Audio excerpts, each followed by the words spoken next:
Aquí estoy, frente a esta pantalla, tecleando palabras que se sienten tan pesadas, tan mías.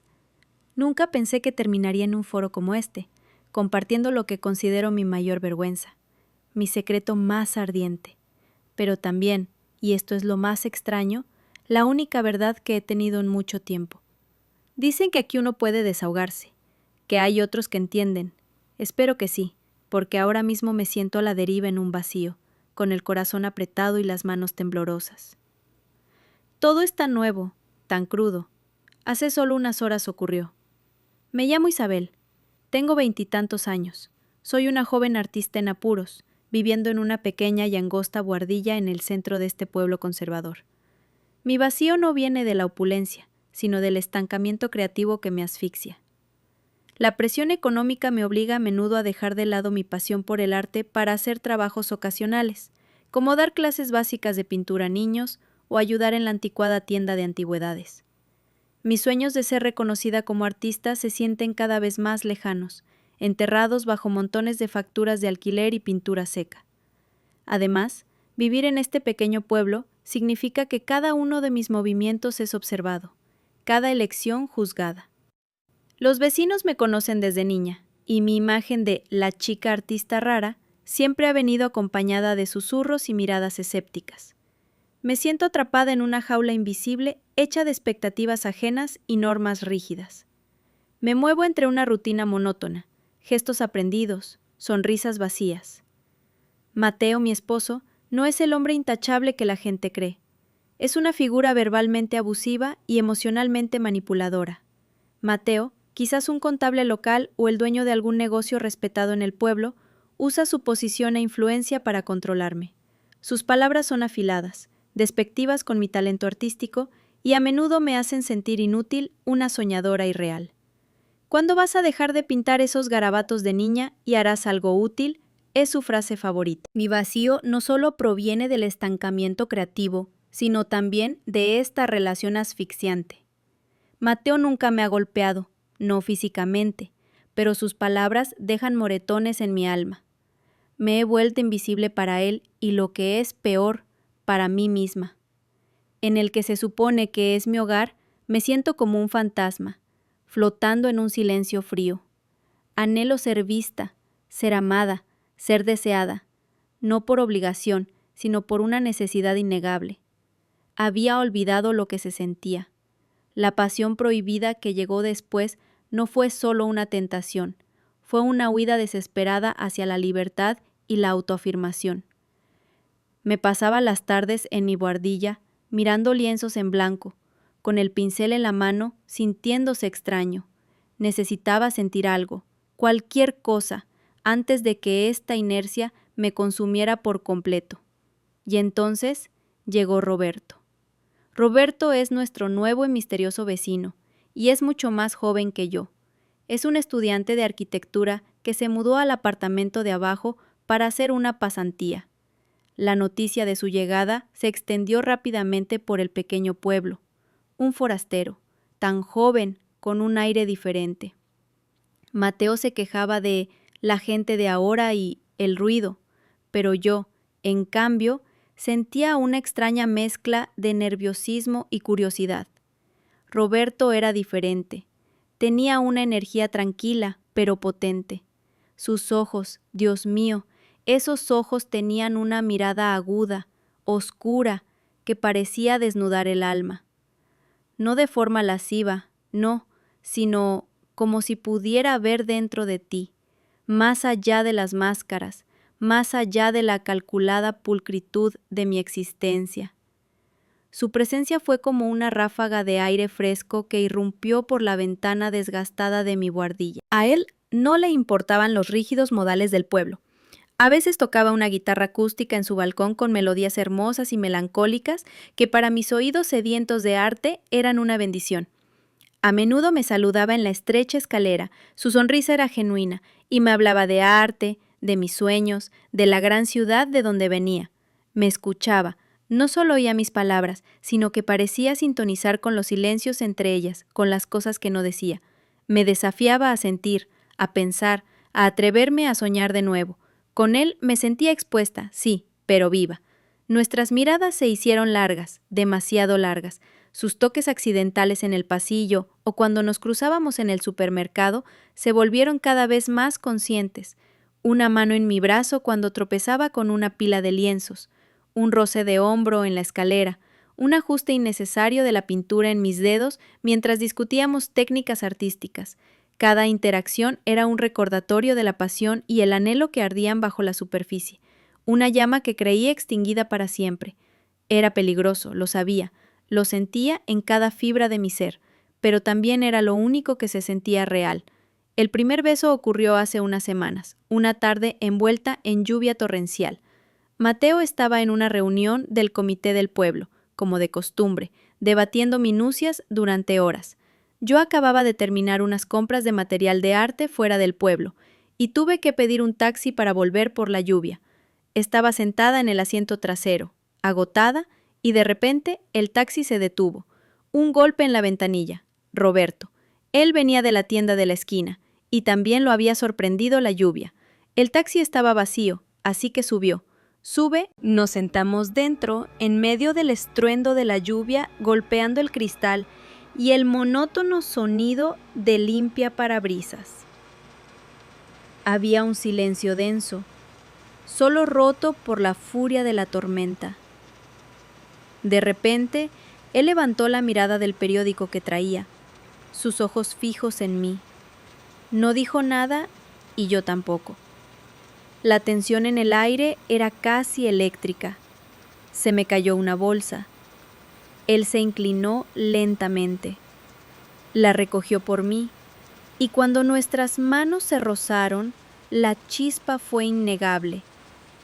El roce de su mano en mi brazo, o el susurro de su voz que me cosquilleaba los sentidos, siempre dejaba un rastro cálido que permanecía en mi piel. Mi corazón latía con una fuerza que no recordaba posible. No hubo palabras, solo su mano en mi mejilla, su pulgar acariciando mi piel y luego sus labios. Fue breve, torpe, sí, pero cargado de una verdad innegable. Todo el mundo se detuvo, y en ese instante una llama se encendió dentro de mí, una pasión prohibida que se convirtió en mi secreto más ardiente y mi condena más dulce. Dentro de ese taxi, en movimiento, en la oscuridad de la noche y la lluvia, compartimos una intimidad palpitante, un secreto que se sentía tan delicado y vivo. Desde ese día, la culpa me carcomía, pero esa chispa, esa maldita chispa, se negaba a apagarse. Cada día era un caminar sobre la cuerda floja, y hoy la cuerda se rompió. Hoy fue un día como cualquier otro, y a la vez el más extraño de mi vida. Me levanté sintiendo el peso de la almohada sobre mi cabeza, un peso no físico, sino emocional. La culpa, mi fiel compañera, ya estaba allí, enroscada en mi estómago como una serpiente fría. Mateo ya no estaba en la cama, su lado impecable, como si nunca hubiera estado allí. Su ausencia física era un eco de su ausencia emocional. Bajé a la pequeña cocina de nuestra buhardilla con el mismo ritual de siempre, preparando un café negro amargo para Mateo y una infusión para mí. Mis movimientos eran mecánicos, mi mente no paraba de dar vueltas. Roberto ya solía estar en la universidad o en su pasantía a estas horas. Mateo entró en ese momento. Lo hizo con su eficiencia habitual, ya arreglado para su jornada laboral.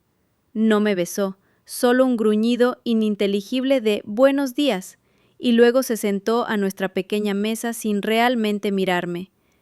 Empezó a hablar de los informes financieros del pueblo o de las quejas sobre el vecino de al lado, mientras yo le servía el desayuno.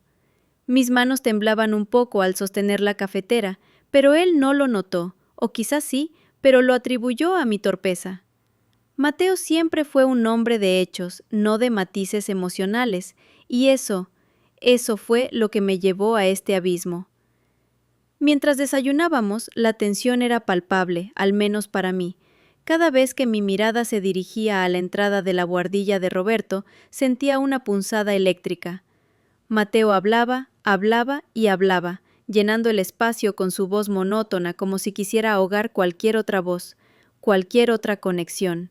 Yo asentía, respondía con monosílabos, mi mente divagando, analizando cada sonido de abajo, cada paso que pasaba. Me sentía como una acróbata en la cuerda floja, con el abismo de la culpa y el deseo bajo mis pies. Después del desayuno, Mateo se encerró en su oficina en el ayuntamiento. Yo empecé a limpiar la buhardilla, o al menos a fingirlo. Aspiraba con una furia silenciosa, quitando el polvo de los muebles con una meticulosidad obsesiva. Necesitaba moverme, canalizar la ansiedad, pero cada vez que me detenía, sentía los ojos del pueblo sobre mí, aunque fuera solo en mi imaginación. Las señales de la sospecha de Mateo comenzaron a ser evidentes. No de forma explícita, no, más bien como una serie de pequeñas grietas en el muro de su indiferencia. Una mirada demasiado larga cuando sonreía de repente pensando en Roberto. Una ceja levantada cuando me quedaba en silencio, sumida en mis pensamientos, justo después de que él mencionara algo sobre el vecino nuevo. Pequeñas señales que para una mente metódica como la suya no encajaban. Recuerdo un momento en particular. Mateo hablaba de una nueva propuesta de negocios, y yo sin darme cuenta suspiré mientras miraba por la ventana de la buhardilla, hacia la ventana del apartamento de Roberto. Mateo nos miró a los dos con una expresión indescifrable. Su mirada se detuvo en mí, luego en Roberto. No dijo nada, pero el silencio que siguió fue pesado, cargado de una nueva y perturbadora energía. Sentí que la sangre se me helaba. Era como si un velo se hubiera levantado, y él, por un instante, hubiera vislumbrado la verdad que intentábamos ocultar. Se me cortó la respiración. Después de que Mateo se fue a la oficina, el ambiente se volvió insostenible. Decidí que no podía seguir así. Necesitaba aire, necesitaba pensar. Salí a caminar, algo que rara vez hacía sola en este pueblo. Caminé sin rumbo por las calles estrechas, pasando por casas que parecían todas iguales, bajo las miradas curiosas de los vecinos. La brisa era fresca, pero incapaz de apagar el fuego que me ardía en el pecho. Cada rostro que cruzaba, con sus familias aparentemente perfectas, me recordaba la fachada de mi propia vida. ¿Era un hipócrita?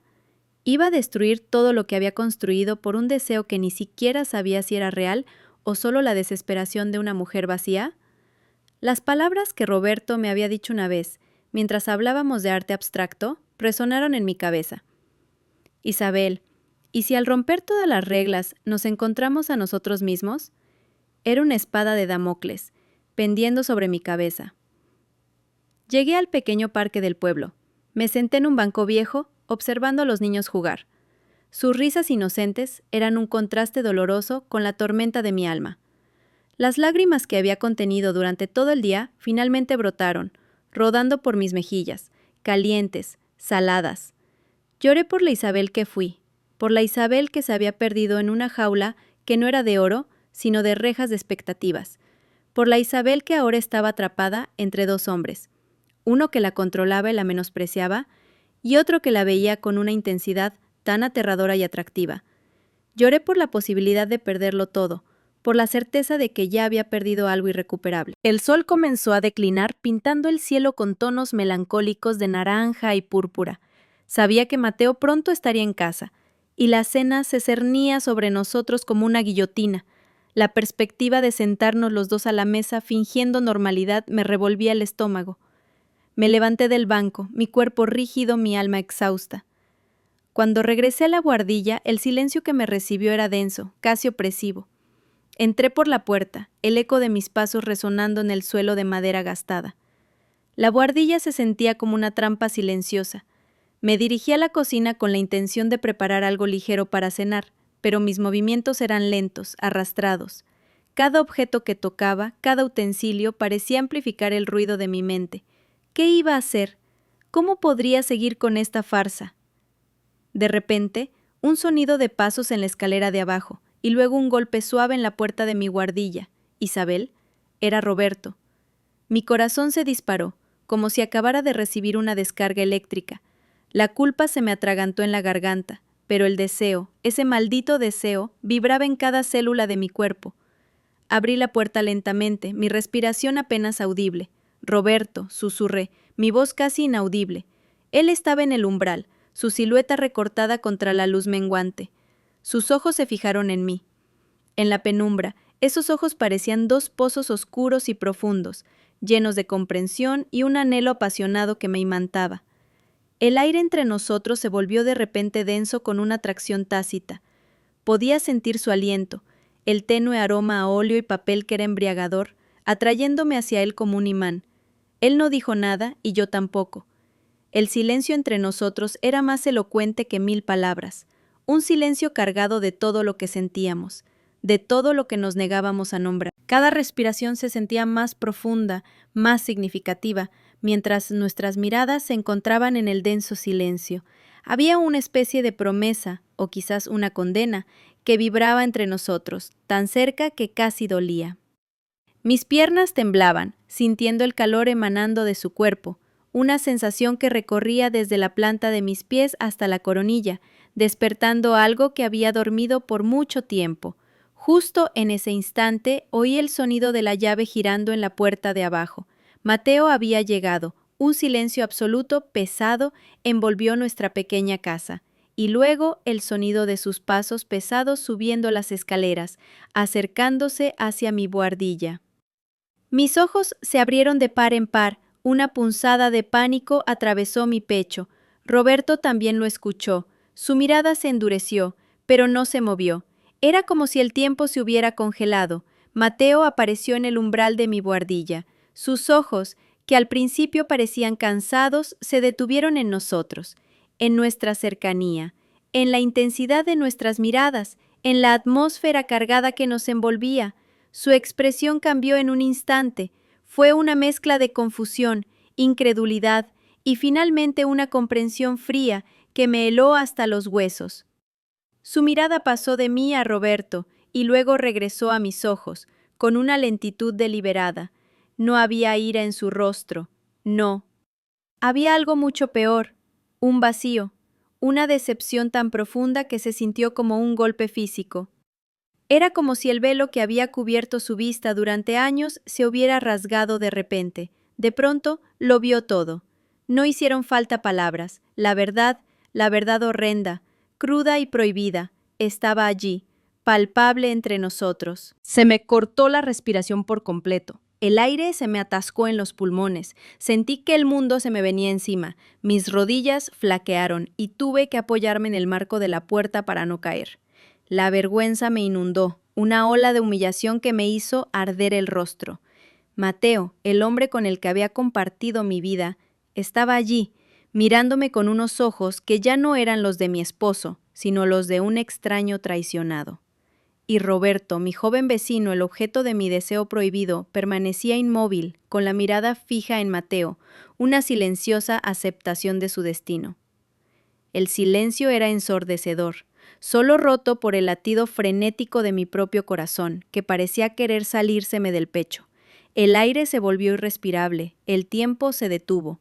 Ni siquiera había pasado un minuto, pero sentí que una eternidad se desplegaba ante mis ojos en el umbral de esa buhardilla. Los ojos de Mateo, que antes me resultaban tan vacíos, ahora estaban llenos de una intensidad que me traspasaba.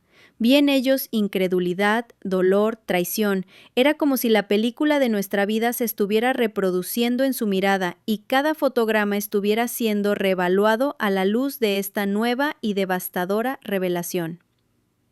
Mi mente gritaba, un caos de pensamientos y emociones. ¡No, no, no!, resonaba en mi cabeza, pero fue inútil. La verdad, cruda y sin adornos, estaba allí, flotando en el aire entre los tres, un fantasma tangible al que habíamos invocado. Mi cuerpo reaccionó antes de que mi mente pudiera procesarlo.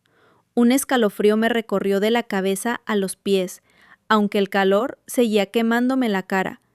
Mis manos, ya sudorosas, se enfriaron y temblaron. Sentí un nudo apretado en la garganta, un bulto que me impedía tragar, que me ahogaba. Quería hablar, quería gritar, quería explicarme, pero las palabras se negaban a salir, atrapadas en algún lugar profundo de mi pecho. Mi respiración se volvió superficial y rápida, como la de un animal acorralado. Podía sentir el pulso martilleando en mis sienes, un ritmo frenético que amenazaba con hacer estallar mi cabeza. Miré a Roberto. Su rostro, normalmente tan expresivo, se había petrificado. Sus ojos estaban fijos en Mateo. No había miedo, sino una sombría aceptación, una profunda tristeza.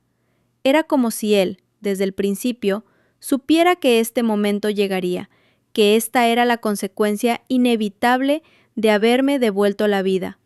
Y en sus ojos, por un instante, vi el reflejo del Roberto que me había traído, el hombre que no temía a la verdad, por dolorosa que fuera. Mateo dio un paso, solo uno, pero fue suficiente. El sonido de sus zapatos en el suelo de madera resonó como un disparo en el silencio opresivo de la buhardilla. Su mirada, que había estado clavada en mí, se desvió ligeramente hacia Roberto, y luego regresó a mis ojos, y en ese movimiento vi la decisión. No fue una decisión de ira explosiva, no. Fue la decisión de un dolor profundo, de un cansancio que iba mucho más allá de ese instante. Fue la decisión de un hombre que por fin veía las grietas en el muro de su perfección, la imperfección en su vida intachable, y esa mirada destrozó. Mi corazón se encogió aún más. En ese momento lo supe que no había vuelta atrás. No había excusa, no había explicación que pudiera deshacer lo que acababa de ver, lo que acababa de sentir. Nuestro matrimonio, esa jaula que antes me asfixiaba, ahora parecía desmoronarse a mi alrededor, no con un estruendo, sino con el chirrido silencioso de un cristal que se rompe. Y en medio de esa desintegración, una extraña sensación me invadió. No era alivio, no exactamente. Era una mezcla de un miedo abrumador y, paradójicamente, una especie de fría libertad. Libertad porque la fachada se había derrumbado. Libertad porque ya no tendría que fingir. Mateo no dijo una palabra, ni una sola. Solo nos miró a los dos durante un tiempo interminable. Su rostro era una máscara de dolor contenido. Luego, con la misma lentitud con la que había entrado, se dio la vuelta. No hubo rabia, no hubo reproches verbales, solo un lento giro y el sonido de sus pasos alejándose, bajando las escaleras, hasta que el clic de la puerta de abajo nos indicó que se había encerrado. El silencio que quedó en la buhardilla después de que Mateo se fue era más pesado que cualquier grito. Era un silencio que lo decía todo, que lo condenaba todo. Mis manos seguían temblando y el calor en mi rostro no disminuía. La garganta me dolía por las palabras no dichas, por las lágrimas que no me había permitido soltar por completo.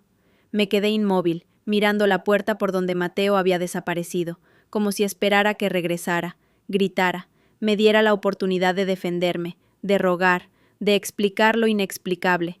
Pero no lo hizo, y su silencio fue más punzante que 1000 acusaciones. Roberto seguía allí, de pie junto a la puerta. No se movió, no me miró. Era como si el peso de ese momento lo hubiera petrificado también a él. Sentía su presencia, el imán que me había atraído, pero ahora teñida de una tristeza tan profunda que me encogía el alma. ¿Era esto lo que queríamos? ¿Era esta la libertad que anhelaba? ¿Esta destrucción? Lentamente mis rodillas cedieron. Me dejé caer en el viejo sofá cercano. Mi cuerpo temblaba incontrolablemente. Me abracé a mí misma, tratando de contener la tormenta que se desataba dentro de mí. Miedo, culpa y una extraña, casi imperceptible, punzada de alivio.